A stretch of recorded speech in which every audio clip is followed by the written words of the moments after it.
Assalamualaikum warahmatullahi wabarakatuh. Perkenalkan, nama saya Ramansyah, NPM 24210148, Fakultas Pertanian, Prodi Agroteknologi, Universitas Al-Azhar Medan. Baik, pada kesempatan kali ini saya akan menjelaskan materi tentang sejarah Pancasila, fungsi Pancasila, makna lambang, dan pengalaman di keseharian.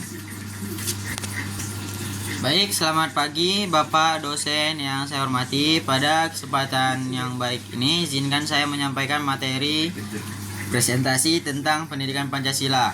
Sebagai mahasiswa, kami memiliki tanggung jawab untuk memahami dan mengamalkan nilai-nilai Pancasila dalam kehidupan sehari-hari, baik di lingkungan kampus maupun masyarakat. Oleh karena itu, melalui presentasi ini, saya berharap kami semua dapat semakin mendalami makna dan relevansi Pancasila sebagai dasar negara sekaligus pedoman berkehidupan berbangsa dan bernegara. Baik, sejarah Pancasila atau perumusan hingga kelahirannya. Sejarah Pancasila berawal dari kekalahan Jepang pada Perang Pasifik. Pada saat itu, mereka berusaha mendapatkan hati masyarakat dengan menjanjikan kemerdekaan kepada Indonesia dan membentuk sebuah lembaga yang tugasnya untuk mempersiapkan hal-hal yang terkait kemerdekaan. Pada 1 Maret 1945 dibentuklah Badan Penyelidik Usaha Persiapan Kemerdekaan Indonesia atau singkat BPUPKI atau Dokuritsu Utjunbi Chosakai, dan ditunjuklah ketuanya yaitu Dr. Kanjeng Raden Tumenggung atau KRT Rajiman Weddiondiningrat. Sidang pertama di tanggal 29 Mei 1945 diadakan di Gedung Chow Sangi In yang sekarang menjadi Gedung Pancasila. Para anggota membahas mengenai tema dasar negara dalam upaya merumuskan Pancasila sebagai dasar negara Indonesia yang resmi. Terdapat usulan-usulan pribadi yang dikemukakan dalam Badan Penyelidik Usaha Persiapan Kemerdekaan Indonesia. 5 dasar oleh Muhammad Yamin adalah sebagai berikut. Yang pertama, pri kebangsaan, kedua, pri kemanusiaan, ketiga, pri ketuhanan, yang keempat, pri kerakyatan, dan yang kelima, kesejahteraan rakyat. Sidang berjalan sekitar 5 hari. Kemudian pada tanggal 1 Juni 1945, Soekarno menyampaikan ide serta gagasannya terkait dasar negara Indonesia yang akhirnya dinamai Pancasila. Pada saat itu Bung Karno menyebutkan 5 hal dasar untuk negara Indonesia, yaitu yang pertama, kebangsaan Indonesia atau nasionalisme, kedua, kemanusiaan atau internasionalisme, yang ketiga, mufakat atau demokrasi, yang keempat, kesejahteraan sosial, yang kelima, ketuhanan yang berkebudayaan. Untuk menyempurnakan rumusan Pancasila dan membuat undang-undang dasar yang berlandaskan kelima asas tersebut, maka Dokuritsu Junbi Chosakai membentuk sebuah panitia yang disebut dengan Panitia 9. Anggota Panitia 9 ini terdiri tokoh-tokoh berikut. Yang pertama, Insinyur Soekarno, kedua, Muhammad Hatta, ketiga, Abi Kusno, Jokrosujoso, Agus Salim, Wahid Hasjim, Muhammad Yamin, Abdul Kahar Muzakir, A.A. Maramis, dan Ahmad Subarjo. Rencana mereka kemudian disetujui pada tanggal 22 Juni 1945 yang diberi nama Piagam Jakarta. Setelah rumusan Pancasila diterima sebagai dasar negara secara resmi, beberapa dokumen penetapnya ialah: yang pertama, rumusan pertama Piagam Jakarta atau Jakarta Charter tanggal 22 Juni 1945. Rumusan kedua, pembukaan Undang-Undang Dasar 1945 tanggal 18 Agustus 1945. Rumusan ketiga, Mukodimah Konstitusi Republik Indonesia Serikat tanggal 27 Desember 1949. Rumusan keempat, Mukadimah Undang-Undang Dasar Negara Sementara tanggal 15 Agustus 1950. Rumusan kelima, rumusan pertama menjiwai rumusan kedua dan merupakan suatu rangkaian dengan konstitusi atau merujuk dekret Presiden 5 Juli 1959. Oke, baik. Yang kedua, fungsi Pancasila sebagai dasar negara. Yang pertama itu Pancasila sebagai ideologi negara. Yang kedua, Pancasila sebagai dasar negara. Ketiga, Pancasila sebagai jiwa bangsa Indonesia. Keempat, Pancasila sebagai kepribadian bangsa Indonesia. Kelima, Pancasila sebagai pandangan hidup bangsa. Keenam, Pancasila sebagai sumber dari segala sumber hukum. Yang ketujuh, Pancasila sebagai perjanjian luhur bangsa Indonesia. Yang kedelapan, Pancasila sebagai cita-cita dan tujuan bangsa Indonesia. Yang kesembilan, Pancasila sebagai falsafah hidup yang mempersatukan bangsa. Terus makna Pancasila sebagai pandangan hidup bangsa, yaitu yang pertama keutuhanan yang Maha Esa, kedua kemanusiaan yang adil dan beradab, ketiga persatuan Indonesia, keempat kerakyatan yang dipimpin oleh hikmat kebijaksanaan dalam permusyawaratan perwakilan, dan yang kelima keadilan sosial bagi seluruh rakyat Indonesia. Baik, selanjutnya makna lambang Pancasila. Berikut ada 5 makna lambang Pancasila. Yang pertama, makna dari bintang tunggal. Di tengah perisai dalam Garuda Pancasila terdapat simbol bintang yang memiliki 5 sudut. Bintang tunggal ini melambangkan sila pertama Pancasila, yaitu keutuhanan yang Maha Esa. Bintang tunggal dianggap sebagai cahaya seperti cahaya kerohanian yang dipancarkan Tuhan kepada setiap manusia.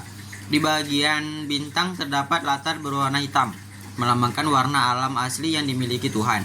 Yang kedua ada rantai emas. Rantai emas ya, di bagian kanan bawah terdapat simbol rantai emas yang melambangkan sila kedua Pancasila, yaitu kemanusiaan yang adil dan beradab. Rantai tersebut memiliki mata rantai yang berbentuk segi empat dan lingkaran yang saling berkaitan. Mata rantai segi empat melambangkan laki-laki, sedangkan lingkaran melambangkan perempuan. Mata rantai yang memiliki keterkaitan itu bermakna bahwa bangsa Indonesia saling terikat erat, saling bahu-membahu dan saling membutuhkan.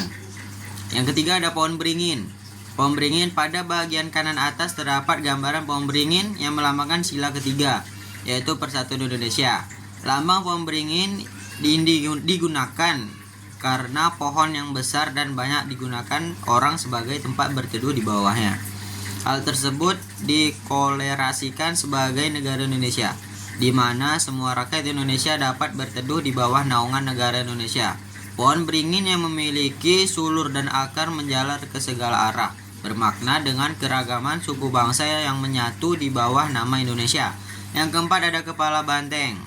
Simbol kepala banteng yang berada di bagian kiri atas melambangkan sila keempat Pancasila, yaitu kerakyatan yang dipimpin oleh hikmat kebijaksanaan dalam permusyawaratan perwakilan. Kepala banteng memiliki filosofi sebagai hewan sosial yang suka berkumpul. Musyawarah dalam Pancasila adalah orang-orang yang berdiskusi untuk melahirkan suatu keputusan. Yang kelima ada padi dan kapas. Pada bagian kiri bawah terdapat lambang padi dan kapas yang melambangkan sila kelima Pancasila yang berbunyi keadilan sosial bagi seluruh rakyat Indonesia. Padi dan kapas mewakili sila kelima karena melambangkan kebutuhan dasar setiap manusia, yaitu pangan dan sandang atau pakaian. Dan yang terakhir ada pengalaman nilai-nilai Pancasila dalam kehidupan sehari-hari. Agar kita lebih mudah mengamalkan nilai-nilai Pancasila, maka kita perlu mengetahui contoh-contoh pengalaman nilai-nilai Pancasila dalam kehidupan sehari-hari. Berikut ini yang bisa kamu lakukan di rumah, sekolah, atau dalam kehidupan bermasyarakat. Yang pertama ada pengalaman nilai-nilai Pancasila pada sila kelima, yaitu yang berbunyi membiasakan anggota keluarga untuk menjalankan ibadah dengan rajin, membiasakan berdoa tiap sebelum, ada, setelah, atau melakukan aktivitas, misal saat tidur, makan, atau bepergian. Ketiga, tidak memaksa orang lain dalam menganut agama atau kepercayaan tertentu. Dan yang keempat, saling menghormati antar tetangga walaupun beda keyakinan.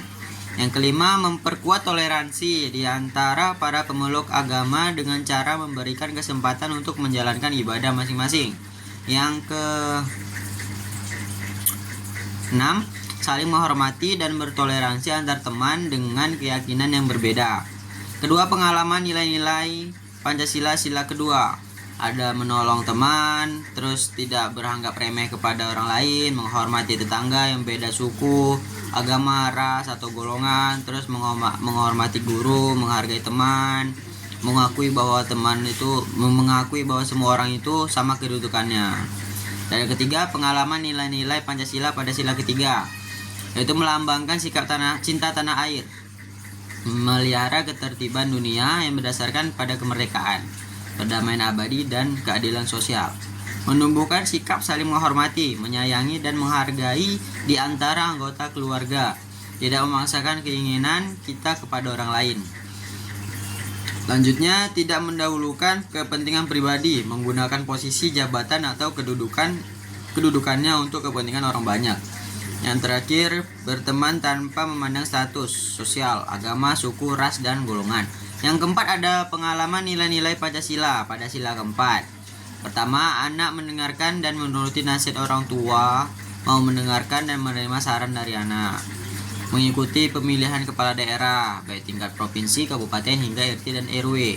Mengambil keputusan untuk kepentingan bersama lewat jalan musyawarah. Berani memberikan kritik dan saran kepada pimpinan jika ada kesalahan, bukan hanya secara langsung seperti demonstrasi, tetapi juga menggunakan media cetak ataupun media sosial resmi pemilik pemerintah. Tidak memaksakan pendapat dan kehendak kepada orang lain. Kelima, ada pengalaman nilai-nilai Pancasila pada sila kelima, menjalankan kewajiban dan mendapatkan hak sesuai peranan masing-masing anggota keluarganya. Kedua, memberikan pertolongan kepada semua orang tanpa pilih kasih. Yang ketiga, bertanggung jawab atas kesalahan yang dilakukan dan jangan melemparkannya kepada orang lain. Yang keempat, ada melaksanakan kewajiban sebagai warga negara dan mendapatkan hak sebagai warga masyarakat. Yang terakhir, saling membantu dan mendukung antar anggota keluarga. Itulah sekilas sejarah hari lahir Pancasila, tujuan dan makna lambang Pancasila, dan pengalaman-pengalaman yang perlu untuk kita ingat. Tapi tidak hanya diingat saja, hari lahir Pancasila juga merupakan momen untuk mengenang, menghormati, sekaligus menghargai perjuangan pendiri bangsa dalam merumuskan dasar negara Indonesia. Baik, cukup sekian yang bisa saya jelaskan pada kali ini. Lebih dan kurang saya mohon maaf. Saya akhiri. Assalamualaikum warahmatullahi wabarakatuh.